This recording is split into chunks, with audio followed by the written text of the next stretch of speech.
लॅपटॉपला चंद्रग्रहण लागले. तर नमस्कार मंडळी, कसे आहात?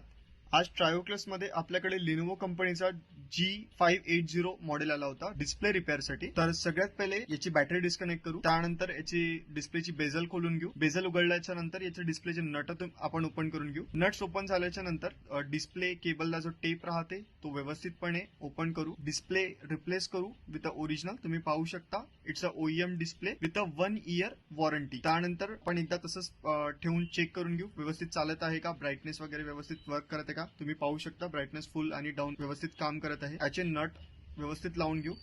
आणि मेन मॅटर काय राहते, बाकी लोक बेझलला तसंच पेस्ट करून देतात डिस्प्लेवरती, पण आपल्या ट्रायोक्लस मध्ये आपण काय करतो की डिस्प्ले बेझलच्या बॅक साईडनी एक थीन डबल टेप स्टिक करतो, जेणेकरून डिस्प्लेमध्ये किंवा डिस्प्ले साईडला धूळ वगैरे नको जायला. तर आपण हे तिथे प्लेस करून घेऊ आणि परत बेझल टाईट करून एकदा परत लॅपटॉपला चेक करू डिस्प्ले व्यवस्थित चालत आहे. तर धन्यवाद मित्रांनो, अशा प्रकारे आपण लिनोवो कंपनीच्या लॅपटॉपचा डिस्प्ले ठीक केलाय.